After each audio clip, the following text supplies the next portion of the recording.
The defining acts, the defining moments in a stellar season for the Adelaide Crows. They have known big stages, they have conquered big stages, and the biggest now lie ahead.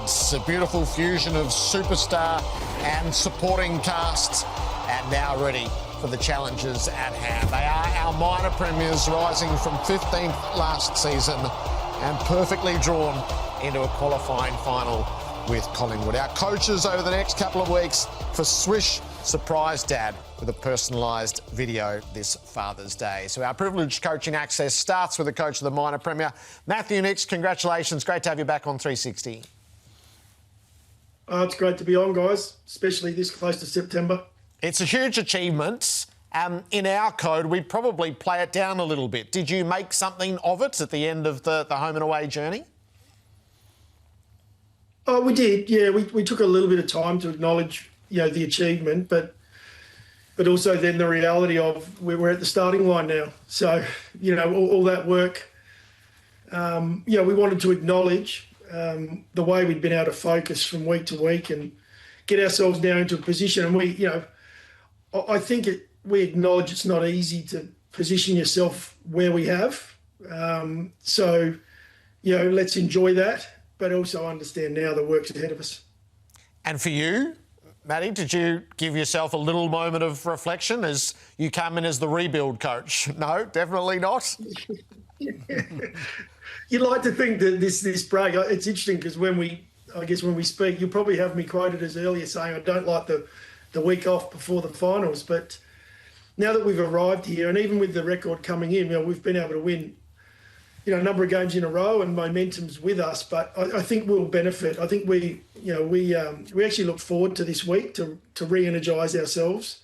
But we don't get long, playing on the Thursday night, we get a week and a half. So it's going to be perfect. It's exactly what our group are after, just that chance to freshen ourselves up. And as a coach, it's the same. I think our coaching group have worked really hard right across the season and we'll enjoy 2 or 3 days just to refresh, re-energise, make sure that we come with all the energy we can for Thursday night against Collingwood. I'm sure you will. Hey, well done. Finishing on top of the ladder's an unbelievable performance. Just looking, you go 63-point winner, 61-point winner, 36-point winner, so you're 3 games in. I don't know whether you thought you were going to finish on top at the start of the year. You probably won't tell us anyway. But at what stage during the year did you think, right, this group is where I want them to be? This group is a contender. Was there a moment? It might sound wrong, but there's a lot of talk at the moment, and I'm going to answer the question, I promise, Gary, but there's a lot of talk at the moment about us coming from 15th to 1st, at the end of the home and away season. We didn't feel like we were that far away last year, and we finished 15th, and I think it's a sign of where the league's at. The competition is so close. So, it's been a long time that we've felt great about where our footy club's heading. We've been a good side, but not a great side. We still got a long way to go, but by no means did we think we'd finish top of the ladder this year. But our goal was definitely to play finals football and improve on last year. And so being able to lock in, week by week, focus on the opposition and the task at hand or the moment that we're in has benefited us. And we've found ourselves, coming into these last 2 or 3 weeks where it was a reality, and we were looking at playing a couple of teams that were down towards the bottom of the ladder, as well as Collingwood in amongst that last 3 weeks. So it was a perfect lead into now a final series. We come off a reasonably emotional game against Collingwood, which is no doubt had a finals feel about it, where we had a record crowd at AO. And then 2 other games where we didn't necessarily waste emotional energy. Physically, we had to work really hard to get the job done, and we won a different way, but we didn't spend a lot of time celebrating and wasting energy around making a finals campaign because we'd already done that. So when I look at it, you need improvement across the board from within and also from without or outside and bringing them in. And you did that really well. You identified the sort of players that you would think could help, and they've been a great success. Then I look at Marqueen and Worrell in the back half and you go, well, they are so much better than, I or probably most of the footy world thought. We knew the front half was really good. And then through the middle, then my question for you is, have you got the midfield class to take you through this September? We know that Dawson is very much there, Rankin is, but won't be there. Have you got enough class through there to get you through? Yeah, we believe we do. I mean, the challenge is you come up against the best of the best in finals, and it's often why most teams make it that far, is because the midfield is the engine room. It's the difference between the ball going, down towards your end and or going the other way. So, we know our midfield have done a fantastic job this year, and maybe statistically it doesn't look like some of the other sides, and we understand Gold Coast's midfield and. Even North Melbourne on the weekend, they've shown this year their stoppage stuff's been really strong. So, we're not going to panic about the way the weekend went. We know it wasn't our best, but we strongly believe we've got a group in there, and they're young. That'll be our challenge. That's the question mark will be about, that lack of experience in finals. But we've had plenty of games this year, where you could argue there's been a finals atmosphere.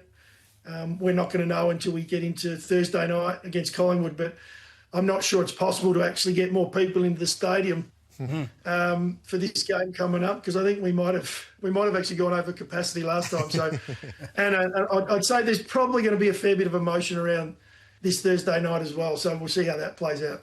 What are we going to get, Nixie? We drove away from that game, Jason and I, and we're sitting there talking and say, imagine if they play each other in a couple of weeks' time. Will we get the same sort of game? And I'm sure you don't want to give up 71 inside 50s again. I think that's a given. But what can we expect? Are we going to see this, one behind the ball and, as you said, a war of attrition, or are you going to throw something else at it?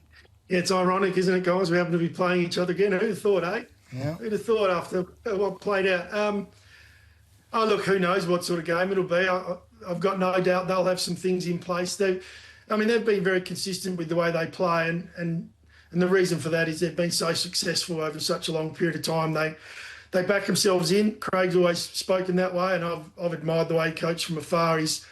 Look, if people know what we're doing, good luck to them. We'll just do it better than what they do. So they may have some tricks up their sleeve, but we'll come in. We learned a fair bit from the last game we played, and it was so recent that our guys will have that in the back of their mouth. The way we started that game, we were really disappointing early. I think it was 24 inside 50s in the first quarter again. So we know we've got a bit of work to do to get the game away from what was a front of centre game for Collingwood. But, to get across the line, we feel really confident. We now know how to win, and we'll go into this one with a lot of confidence as well. Do you think there'll be some residual, some angst from all that happened within the game and the aftermath, which lasted the next week? Oh no, I think the teams will go in and we'll all just play our hearts out. I can't talk about what you'll get from the other side of the fence, though. I think there's, when people don't necessarily have all the information, they aren't given all that information, the detail around it. There's often a lot of different emotion that comes with that, and I got a feeling Thursday night will be quite an emotional night for a lot of people. At least 50-odd thousand, although it wouldn't surprise me if a lot of Collingwood fans are getting online and trying to get tickets, because they do come with quite an army. So it'll be interesting how many people do get over to SA. Did you have a say in the decision for Isaac Rankin to head to Italy during this time, Matty? Yeah, we did. We spoke through it at length, about what we felt was best for Isaac's preparation, be it the limited opportunity he's going to have to play again this year. There's a small chance there, so we wanted to do whatever we felt would put him in the best position. And keep in mind, this is a guy that hadn't left his house for 5 or 6 days over the last week, and had media parked outside the front of his house, constantly watching him and so on. And Isaac understands that what he did was wrong, and it was a mistake, and he's regretful for that, but. We wanted to make sure that if that small chance arrived, we set him up for success. And so he's gone to a really high-level training facility overseas, because it allowed him to just get the work done he needed, within the country here. We know people are going to find him, and we just wanted him to focus on that. And he'll be back before the guys play Thursday night, because he wants to be there with the team and make sure he gets around them and does whatever he can to try and help us get across the line Thursday night. Did you personally spend any time with him before he did go? Yeah, I spent a fair bit of time with him across the week, prior to, in the end, the decision that was made. And I think one thing you learn in moments like this is they're really tough moments, and there's no doubting that a mistake was made. But but you've got to get around your people, and you've got to make sure your people are okay. And it wasn't just Isaac that I was with during the week. It was a lot of other people that I felt maybe needed me to be there, or needed for the leaders of our club to be around. And I think as a footy club, we did it as well as we possibly could in trying circumstances. The fallout of the Isaac Rankin suspension continues. John Ralph has the latest, and the Adelaide superstar Ralphie has headed overseas.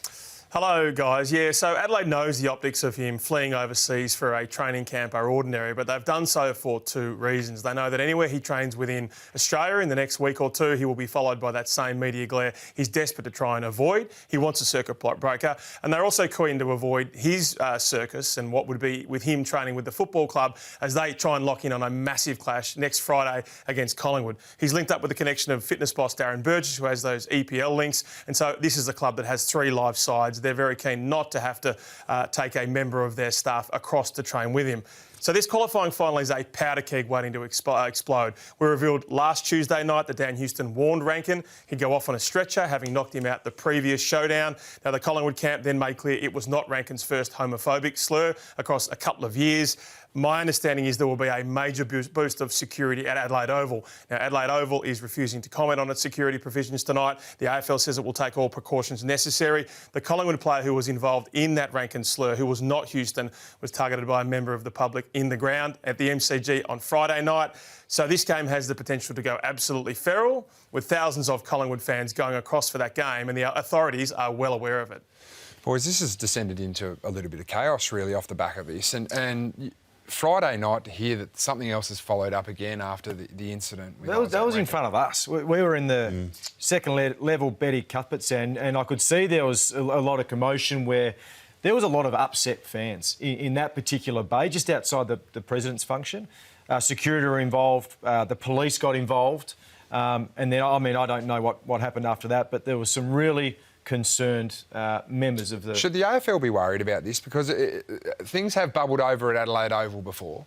They're a very passionate fan base, Collingwood and Adelaide. There's going to be 50,000 in the house on a Thursday night, Bucks. So I think that wouldn't be the only spot fire at the MCG. It's not the only spot fire when you have two teams that are at each other's throats and want to win the game of footy. I think it's the nature of what was said. I think the supporter base are going to be on edge. Like, if you haven't got it already, like, the people in Adelaide are going to want tickets to go to see this game. This is theatre at its best. I think that it's two sides that absolutely want to win and get that opportunity to get into a prelim. And with the history of it, you can't avoid it. You can't avoid it. You've got to embrace it. You've got to understand that that's coming. One thing I will say about Isaac Rankin, about the look of him going overseas, Adelaide didn't send a press release out. It wasn't as if they were trying to advertise it. He was trying to sneak out, and he's more than entitled to try and handle this period as well as he possibly can, given the penalty that he's been handed down, to prepare himself for an unlikely opportunity. But I don't think there's anything wrong with Did they miss an opportunity for him to address the issue in the media in the week off? Like, so Matty Nix was on 360 before saying he'll be back next week on a Thursday night because he wants to be there to support the boys and the team. I just think he they mightn't missed... have felt up to it, though. The club may have offered that to him. Yeah. We'll find out more Thursday night. I just think this week would have been the right week.